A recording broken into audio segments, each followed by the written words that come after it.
അമേരിക്കയും കരുതിയിരുന്നു. സുരക്ഷാ കൗൺസിൽ മേധാവി അലി ലാരിജാനിയെ വധിച്ചതിന് പ്രതികാരം ചെയ്യുമെന്ന മുന്നറിയിപ്പുമായി IRGC രംഗത്തെത്തിയിരിക്കുകയാണ്. ഇന്ന് രാത്രി ശത്രുവിന്റെ ആകാശം നിങ്ങൾക്ക് കൂടുതൽ വർണ്ണാഭമായിരിക്കുമെന്ന് ഇറാൻ ഇസ്ലാമിക് റവല്യൂഷണറി ഗാർഡ് കോറിന്റെ എയർഫോഴ്സ് കമാൻഡർ സർദാർ മൗസവി പറഞ്ഞു. വേഗത്തിലുള്ള തിരിച്ചടിക്കും അദ്ദേഹം ആഹ്വാനം ചെയ്തിട്ടുണ്ട്. പിന്നാലെ ആക്രമണം ആരംഭിച്ചതായി IRGC അറിയിക്കുകയും ചെയ്തു. കൂടാതെ ടെൽ അവീവിൽ ഇറാന്റെ ബാലിസ്റ്റിക് മിസൈൽ ആക്രമണത്തിൽ 2 പേർ കൊല്ലപ്പെട്ടു. ഇസ്രയേലിൽ വിവിധയിടങ്ങളിൽ മിസൈൽ പതിച്ചും അവശിഷ്ടങ്ങൾ പതിച്ചും നാശനഷ്ടങ്ങൾ റിപ്പോർട്ട് ചെയ്തിട്ടുണ്ട്.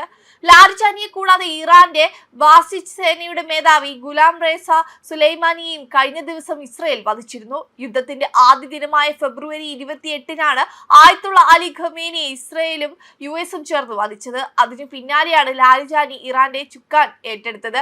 US-ഉം ഇസ്രയേലും നടത്തിയ വ്യോമാക്രമണം വകവെക്കാതെ ടെഹ്റാനിൽ വെള്ളിയാഴ്ച നടന്ന റാലിയിൽ അദ്ദേഹം പങ്കെടുത്തിരുന്നു.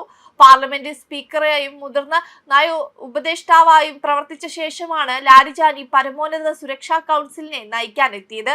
ട്രംപ് സർക്കാരുമായുള്ള ആണവ ചർച്ചയിൽ ഇറാന്റെ പ്രതിനിധിയും ഖമേനിയുടെ ഉപദേഷ്ടാവുമായിരുന്നു. ഭരണകൂട വിരുദ്ധ പ്രക്ഷോഭങ്ങളെ അടിച്ചമർത്താൻ ഇറാൻ ഉപയോഗിക്കുന്ന സായുധ വിഭാഗമാണ് ഇസ്ലാമിക് റവല്യൂഷണറി ഗാർഡ് കോറിന് കീഴിലുള്ള ബാസിജ് സേന. 2026 ജനുവരിയിൽ ഉണ്ടായിരുന്ന പ്രക്ഷോഭത്തെ ബാസിജ് ക്രൂരമായി നേരിട്ട് സുലൈമാനിക്ക് കീഴിലാണെന്നാണ് ഇസ്രയേലിന്റെ ആരോപണം. വിയോജിപ്പുകൾ അടിച്ചമർത്തുന്നതിലെ പങ്ക് ചൂണ്ടിക്കാട്ടി US-ഉം യൂറോപ്യൻ യൂണിയനും ഇദ്ദേഹത്തിന് ഉപരോധം ഏർപ്പെടുത്തിയിരുന്നു. ഇതിനിടെ പശ്ചിമേഷ്യൻ യുദ്ധത്തിന്റെ പ്രത്യാഘാതങ്ങൾ തുടങ്ങിയിട്ടേ ഉള്ളൂവെന്ന് ഇറാൻ വിദേശകാര്യമന്ത്രി അബ്ബാസ് അരാക്ചി പറഞ്ഞിരുന്നു. ആഗോള പ്രത്യാഘാതങ്ങളുടെ തരംഗം ആരംഭിച്ചിട്ടേയുള്ളൂ.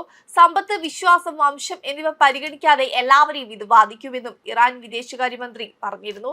കൂടാതെ ഇറാനെതിരെയുള്ള ഇസ്രയേലും അമേരിക്കയും ആരംഭിച്ച സംയുക്ത യുദ്ധത്തിന്റെ ആദ്യ ആഴ്ചയിൽ തന്നെ 3200-ലധികം അമേരിക്കൻ സൈനികർ കൊല്ലപ്പെട്ടുവെന്ന അവകാശവാദവുമായി ഇറാൻ രംഗത്തെത്തിയിരുന്നു. ഫെബ്രുവരി 28 മുതലുള്ള ഇറാന്റെ തിരിച്ചടിയിൽ അമേരിക്കയുടെ നാശനഷ്ടങ്ങളുടെ സമഗ്രമായ വിലയിരുത്തലുകൾ ഇറാന് ലഭിച്ചതായും ഭരണകൂടം അവകാശപ്പെടുന്നുണ്ട്. ഇറാന്റെ മുതിർന്ന ഇന്റലിജൻസ് ഉദ്യോഗസ്ഥനെ ഉദ്ധരിച്ച് പ്രസ് TV ആയിരുന്നു ഇക്കാര്യം റിപ്പോർട്ട് ചെയ്തത്. ഇസ്രയേലിന്റെയും വ്യോമ പ്രതിരോധ സായുധ ശേഖരണത്തിൽ ഗണ്യമായ കുറവ് സംഭവിച്ചിട്ടുണ്ടെന്നും ഉദ്യോഗസ്ഥർ പറഞ്ഞു. ആദ്യ ആഴ്ചയിൽ തന്നെ ഏകദേശം 200 US സൈനികർ കൊല്ലപ്പെട്ടതായും 3000-ഓളം പേർക്ക് പരിക്കേറ്റതായും ഇന്റലിജൻസ് റിപ്പോർട്ട് ചെയ്തിട്ടുണ്ട്. കൂടാതെ 150 മിസൈൽ വിക്ഷേപണ പ്ലാറ്റ്ഫോമുകളും 23 പാട്രിയറ്റ് വ്യോമ പ്രതിരോധ സംവിധാനങ്ങളും US-ന് നഷ്ടപ്പെട്ടുവെന്നും ഉദ്യോഗസ്ഥർ പറയുന്നു. 37 വിമാനങ്ങളും ഹെലികോപ്റ്ററുകളും തകർന്നുവെന്ന് അദ്ദേഹം കൂട്ടിച്ചേർത്തു. US ആയുധ ശേഖരത്തിന്റെ 43% നശിക്കപ്പെട്ടതായും റിപ്പോർട്ടിൽ പറയുന്നു. ഇറാനെതിരായ ഇസ്രയേൽ US ആക്രമണത്തിൽ ഇറാന്റെ പരമോന്നത നേതാവ് ആയത്തുള്ള അലി ഖമേനി കൊല്ലപ്പെട്ടിരുന്നു. കൂടാതെ ഇറാനിലെ പെൺകുട്ടികളെ സ്കൂൾ ആക്രമിക്കുകയും 170 സ്കൂൾ കുട്ടികൾ കൊല്ലപ്പെടുകയും ചെയ്തിരുന്നു. പിന്നാലെയാണ് ഇറാൻ അമേരിക്കയ്ക്കും ഇസ്രയേലിനുമെതിരെ തിരിച്ചടിച്ചത്.